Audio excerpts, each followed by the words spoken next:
गांव की पगडंडियों पर जब सुबह की पहली किरण पड़ती थी तो अतरौली गांव की सोई हुई किस्मत जैसे जाग उठती थी।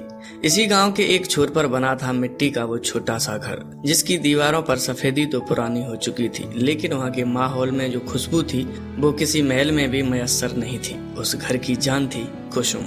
18 साल की कुसुम, जिसके चेहरे पर भोलापन और आंखों में बड़े बड़े सपने तैरते थे। कुसुम जब मुस्कुराती तो लगता जैसे खेतों में सरसों के पीले फूल खिलेटे हों, लेकिन इस मुस्कुराहट के पीछे एक गहरा दर्द भी छुपा था। बचपन में ही सिर से माँ बाप का साया उठ जाना। कुसुम, अरे ओ कुसुम, देख तो सूरज सिर पर आ गया और तेरी पढ़ाई अभी खत्म नहीं हुई। भाभी सुनीता ने रसोई से हाथ पहुँचते हुए आवाज दी। कुसुम ने अपनी ग्रेजुएशन की सेकेंड ईयर की किताब से नजरें हटाई और शरारत से बोली, भाभी, अगर मैं कलेक्टर बन गई तो आपके काम करने के लिए एक नहीं बल्कि दो दो नौकरानियां लाकर रख दूंगी। पीछे से भाई संदीप कंधे पर कुदाल रखे दाखिल हुए, पसीने से लथपथ चेहरा, लेकिन अपनी बहन की बातें सुनकर ही थकान जैसे हवा हो गई। नौकरानियों की जरूरत नहीं है मेरी लाडो, बस तू पढ़ लिख कर इस भाई का नाम रोशन कर दे। मेरे पास ज्यादा धन दौलत तो नहीं है, पर मैं तेरी पढ़ाई में कभी किसी चीज की कमी नहीं आने दूंगा। संदीप गांव का एक साधारण मजदूर था। कभी किसी खेत में काम करता तो कभी शहर में जाकर दिहाड़ी लगाता। उसकी पूरी दुनिया कुसुम और सुनीता के इर्द गिर्द ही सिमटी हुई थी। एक दोपहर कुसुम अपनी सहेली अंजलि के साथ कॉलेज से लौट रही थी। अंजलि और कुसुम की दोस्ती ऐसी थी कि उन्हें लोग सगी बहनें समझते थे। तभी रास्ते के मोड़ पर पुराने पीपल के पेड़ के नीचे उसे देखकर कुसुम के कदम ठिठक गए। वहाँ भोलू बैठा था। भोलू, जिसके नाम से गाँव के शरीफ लोग रास्ता बदल लेते थे। गंदे कपड़े, अस्त व्यस्त बाल और मुंह में हमेशा दबा रहने वाला पान मसाला। जब वो बोलता तो उसके सुर्ख लाल दांत किसी डरावने मंजर की तरह दिखते थे। उसके हाथ में हमेशा एक डंडा रहता था और पीछे 4-5 लड़कों की टोली, जो खुद को उसका गैंग कहते थे। अरे ओ कुसुम, आज बड़ी जल्दी में हो, थोड़ा रोक कर दो, बातें हमारे साथ भी कर लो। भोलू ने अपनी घिघियाती आवाज में कहा और एक लंबी पीक नीचे फेंकी।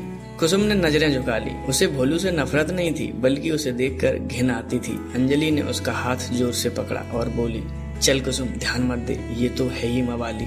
भोलू अपनी जगह से उठा और कुसुम का रास्ता रोककर खड़ा हो गया। उसके साथ ही हंसना शुरू कर दिया। भोलू की आंखों में एक अजीब सी चमक थी। वो कुसुम को चाहता था, लेकिन उसके चाहने का तरीका किसी दरिंदे से कम नहीं था। सुन कुसुम, तू कितनी भी पढ़ैया क्यों ना हो जाए, एक दिन तो तुझे इसी भोलू के घर की शोभा बढ़ानी है। तू बस हाँ कर दे।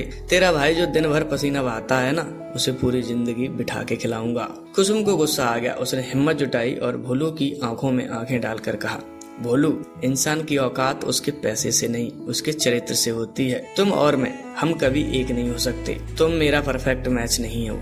तुम मेरा परफेक्ट मैच कभी नहीं बन सकते। मेरे और तुम्हारे बीच जमीन आसमान का फर्क है। भोलू का चेहरा गुस्से से लाल हो गया, पर वो कुछ बोला नहीं। उसने बस कुसुम को जाते हुए देखा। उसके एक साथी ने कहा, भाई ये तो बहुत उड़ रही है, क्या पंख काट दें इसके? भोलू ने उसे एक जोरदार थप्पड़ जड़ दिया। खबरदार, जो उसे हाथ भी लगाया वो मेरी है और मैं उसे अपनी मर्जी से हासिल करूंगा, जबरदस्ती से नहीं। रात को घर पर सन्नाटा था। संदीप और सुनीता बातें कर रहे थे। तभी घर के दरवाजे पर एक दस्तक हुई। दरवाजे पर संदीप का एक दूर का रिश्तेदार मामा दयाराम खड़ा था। दयाराम के चेहरे पर एक कुटिल मुस्कान थी। संदीप बेटा, तेरी बहन अब जवान हो गई है, कब तक उसे ऐसे ही कुआरा रखेगा? मेरे पास एक बड़े घर का रिश्ता है। शहर के पास वाले बड़े गांव के सरपंच रमेश बाबू का बेटा रोहित, लड़का शहर में पढ़ता है, इकलौता वारिस है। अगर ये शादी हो गई तो कुसुम रानी बनकर रहेगी। संदीप असमंजस में था। मामा जी, अभी तो वो पढ़ रही है और हम छोटे लोग सरपंच के घर में। अरे छोटा बड़ा क्या, उन्होंने फोटो देखी है, लड़की उन्हें पसंद है। संदीप, ऐसा मौका फिर नहीं मिलेगा। कुसुम ने कमरे के बाहर से ये बातें सुन ली। उसका दिल जोर जोर से धड़कने लगा। उसे शादी नहीं करनी थी, उसे पढ़ना था। लेकिन भाई के चेहरे पर आई खुशी की चमक देखकर उसका गला रुंध गया। उसे नहीं पता था कि ये रिश्ता उसके जीवन के सबसे बड़े अंधेरे की शुरुआत होने वाला है। उधर शहर के एक आलीशान बार में रोहित एक लड़की की कमर में हाथ डाले जाम छलका रहा था। रोशनी डार्लिंग, बस कुछ दिन की और बात है। पिताजी ने गांव की किसी गवाह लड़की से रिश्ता तय किया है। उसे फंसाकर जमीन जायदाद अपने नाम करवा लूंगा, फिर वो लड़की भी मेरी और तुम भी मेरी। क्या कुसुम अपनी किस्मत के लिखे को बदल पाएगी, या रोहित का ये जहरीला जाल उसे हमेशा के लिए खत्म कर देगा? अगले भाग में देखिए रोहित और कुसुम की पहली मुलाकात और वो भयानक कर्फ्यू की रात।